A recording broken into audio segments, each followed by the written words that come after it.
We have our resin. Welcome to Outside the Box. We have our resin. Yes, yes, yes, yes. We have found the resin we're going to use to print our very first action figure, being Cavaxis from TMNT 2012. And the cool thing about this resin is I think it's going to work. Super duper! That's nice! We've looked all over the internet. Searching. Looking, researching, watching other YouTube videos, trying to find what resin would be the most appropriate one. And we actually narrowed it down to quite a few that we could use. But the good people over at Resione let us sample and try out their anti-impact resin. And that's right, the anti-impact resin. It is an awesome resin. So excited to try it out. Now, this is a resin that is much like a nylon-like material. So it's got great impact strength and tensile toughness. I mean, it's got, really good durability. And we're going to need that in our joints, especially the ball joints. There's a lot of stresses there that are being applied, materials and surfaces rubbing against each other. So we would need a resin that could handle that abuse, and this seems to be the one that can do it. I'm really excited about this resin. I think it's going to be fun. It's going to be challenging. This is a resin that has a little bit of setup. You got to play with it, figure out what's right, got it to get the right temperature, got to make sure you get your settings right, your parameters, everything fixed. So we're going to run through and try to make sure we can get our settings and our resolution dialed in before we actually print. And to do that, we're going to print a resolution card, and then we're going to print out our different joints. If you haven't seen the 3 joints that we did in the previous video, those are the 3 that we're going to first print with this.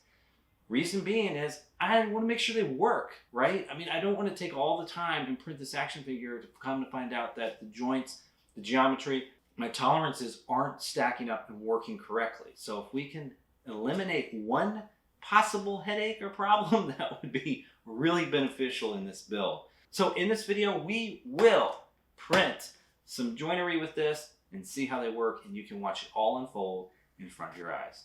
Let's do it. This is our software that we use to slice. This came with the printer. This is Palette Box slicing software. So now, as you can see, if I zoom out, this is our build window. This is our build plate. This is the volume that we can build within on our printer. We're going to bring in our exposure card, dial in our printer to the settings that we need. So these exposure cards are really nice to use. They help dial in. You can kind of see you've got different size holes. You've got different size, cylinders. You got different size holes. You've got dimensional stuff, you have text, you have different striations of lines, just to help you dial in the parameters. Now what we're going to do first, this is pretty simple. It's going to be a really quick build. You can see how thick that is. Hey, and you know what the great thing about this is? We don't need any support. We don't need any support on this because it's contact. Look how much it's contacting the base plate. That is a lot of contact. So we are good with that. All right, so with that set, we're going to go ahead and we're going to go right into our slicer. And slicer has sliced it up all the way. Now we need to set our parameters. All right, everyone, here is our print settings. As you can see, this is for Resi1 resins, and we are specifically at the anti-impact right here. And we've got really what we need to know. We've got our 0.05 millimeter layer height. We've got our exposure time from 2.2 to 3.3 seconds. We got the default exposure time is 1:1, and we've got really our bottom exposure time 40 to 60 seconds. This is really important because you want to make sure that your piece attaches to the build plate and doesn't fall off into the vat. We also got our lifting height at 7 millimeters, and we've got our rest time, which is approximately or around 4 seconds. Let's plug these numbers into our program. All right, so we're back here in our slicer software. And we know our initial exposure time is at 30 seconds, and our resin actually asked us to do basically 40 to 60 seconds. I'm going to go ahead and put in 60 seconds. Our exposure time, we're going to go 3.3. That is the high end of the spectrum that was required. I typically like to overexpose and then dial it back if I need to. Our rising height was 7 millimeters. We're going to go ahead and set that to 7 millimeters. And then our motor speed, we're not going to adjust that. Our light delay, though, we want our rest time to be 4 seconds. That's interesting. So our bottom layer count is 3. On this case, we're not even have a bottom layer because it's printing directly onto the platform. All right, so with that set, we can go ahead and save our file. So now we can go down onto the printer and print it out. So we have our Resione Impact Resin right here. We've gone ahead and we've put this into a wash of boiling water for 8 to 10 minutes. This bottle is really warm right now. We're going to go ahead and pour it in our vat, but before we do that, let's turn on the machine. The machine is loading up, and as you can see, we're introduced with our home screen. Let's go ahead and load in resin.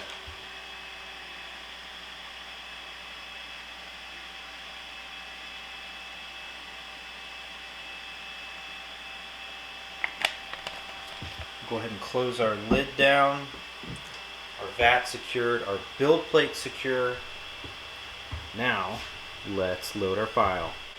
Alright, so we're going to go ahead and load our file into the Creality printer. We've gone ahead and we've got it on our jump drive right here. This is what you're going to need for this printer. There is a USB port right here that we're going to plug into, and our file should come up here. Go ahead and load that in. And we're going to hit our print button. And as you can see, it brings up a list of what files we have on here. We have our, what was our Cavaxis build here, but we're also going to put in our Resi1. We have our Resi1 res card right here. We're going to click that. We're going to see it right in front of us, and we're going to go ahead and hit play. Our build plate is lowering down into the vat.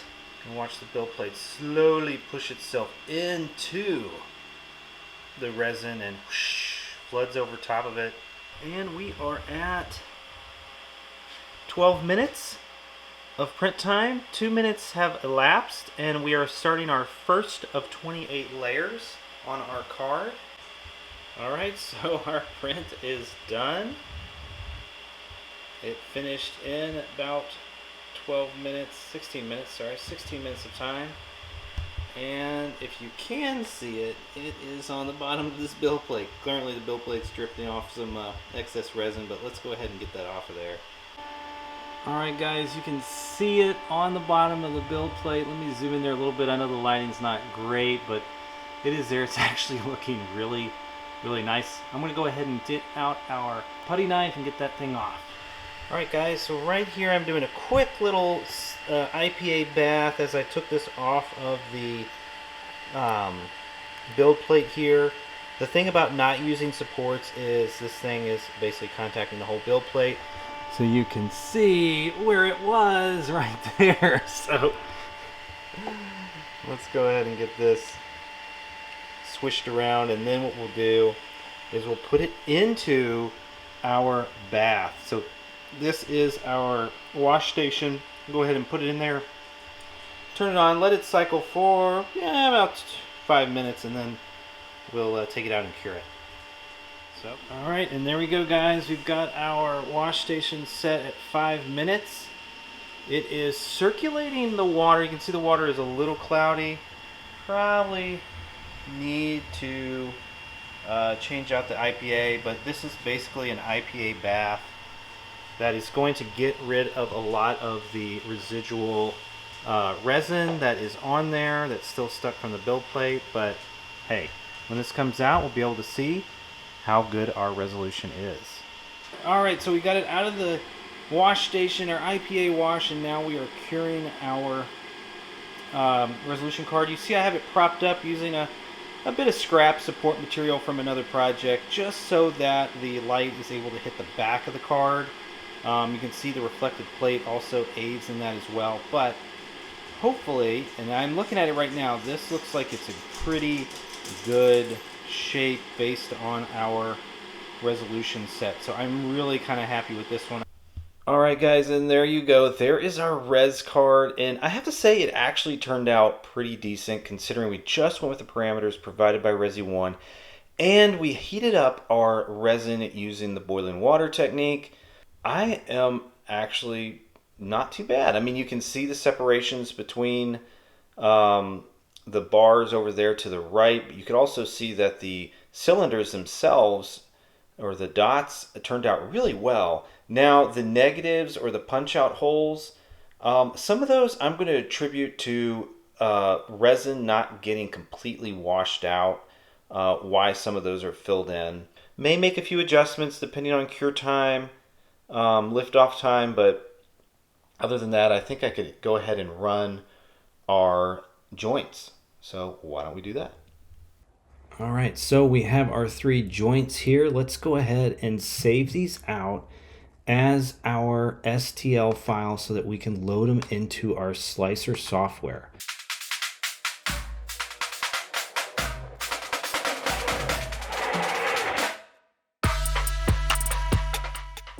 Now we need to load in our STLs.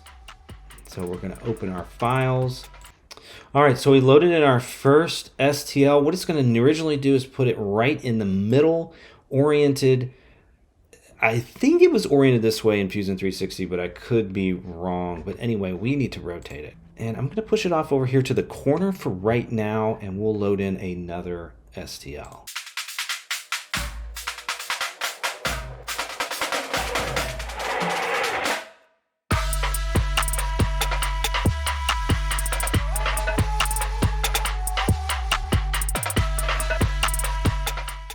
Now we are going to add in some support. We'll start with our ball. We'll hit the support. And we're going to go over here and we're going to look at what we want as far as our density, our angle, how much we want as a support medium. Let's see, we're going to do, I think if we could try heavy. Let's see what this gets us. Actually, I'll start with medium because I can add more. The density, I think density at 50% is pretty good. The angle at 45. Let's see, our shape, we're going to do a cone. We're going to upper diameter at 0.3.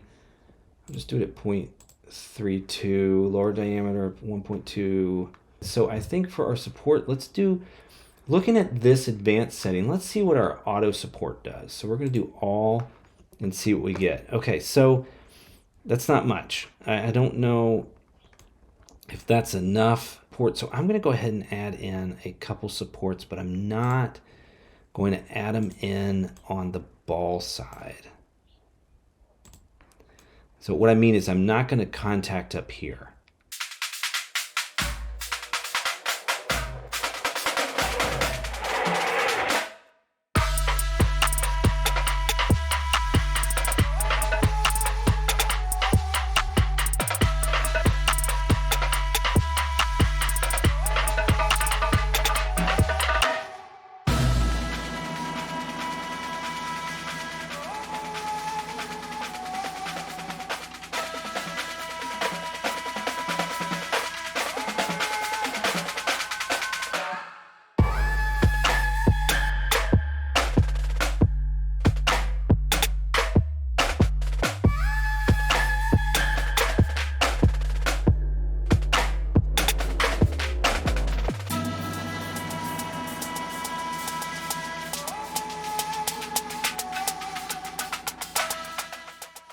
And here are our pieces running through the cure right now. So we'll get to test these out and see how our parameters, how our tolerances, and everything stacked up and checked out.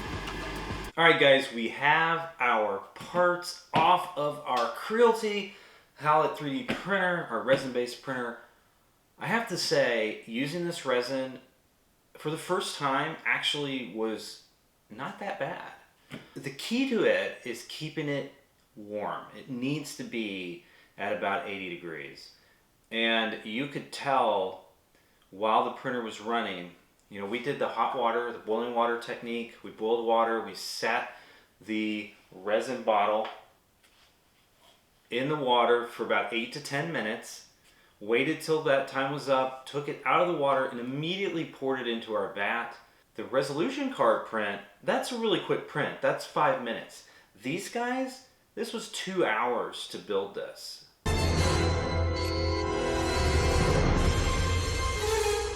Time's up. When this goes in at 80 degrees or even hotter from being boiled, as that 2 hours elapses, this is getting cooler and cooler. And I could tell, you could hear As the plate was lifting off, you could hear the parts ever so slightly sticking to the bottom of the build plate. They were releasing, but you could hear them kind of just pulling off. So just a quick fix that I did was I put a ceramic heater around the vat really quickly just to kind of warm it back up again, and the problem was gone. In hindsight, using this, the boiling water technique works great for quick prints, but if you're going to do a long print, you're going to have that vat heated. So, how did we do? I think we did pretty well. Now, on our resolution card, we set our parameters based on the manufacturer, Resi One's suggestions, and we followed it to a T. We overexposed because typically what I like to do with a resin is I want to go to the overexposure limit and then dial it back if I need to.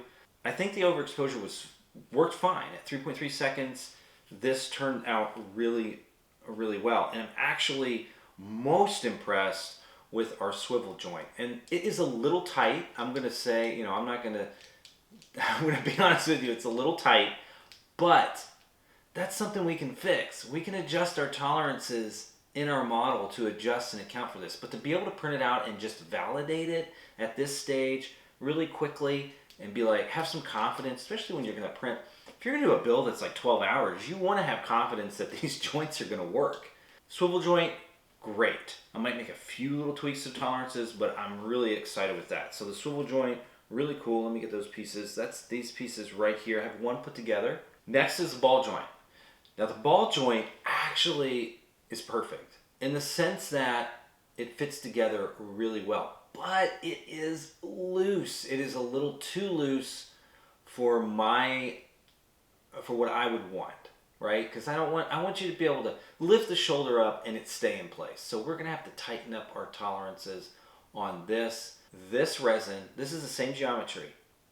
I printed this same geometry with our high precision resin and didn't have any issues. It was perfect. So, I thought maybe I'll just do the same thing. Not change any of the geometry and print it with our anti-impact. Well, I did notice that it's a little looser. I've taken my dowel calipers to it, and what I noticed was the ball itself, or the socket, opened up a little bit more. So it's a little wider. Now, there's a lot of things that could have caused that. One, the resin was cooling down in the vat while I was printing. Remember, this was a 2-hour build. So during that stage of liftoff from the vat, it could have changed and altered a little bit of the geometry. So there's that to factor in. So we'll make some adjustments on that, hit it again, and see how it goes. Now our pivot, that was the one that failed us. So part of the reason why I think it failed was I needed to put a little bit more geometry in this thing.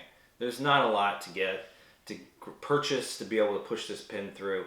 And again, I probably shouldn't have just used a cylinder. Probably should have made like a cube or something a little bit bigger so that I could actually wedge this pin in. The pin looks great. The pin is perfect. The geometry is exactly what was in our Fusion 360 program, so I'm happy with that.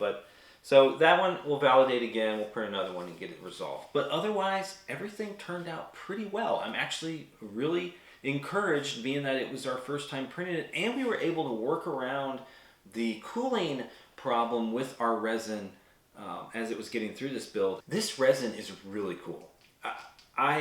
This swivel joint, I mean, it's tight, but man, I don't know. There's a lot of play in here. There's a lot of flexibility in the plastic itself.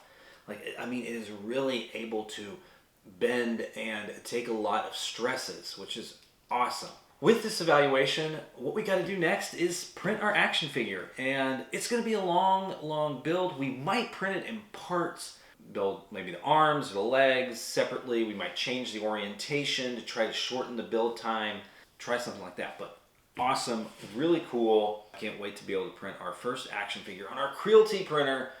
It is going to be amazing. Well, until then, we'll catch you on the next one.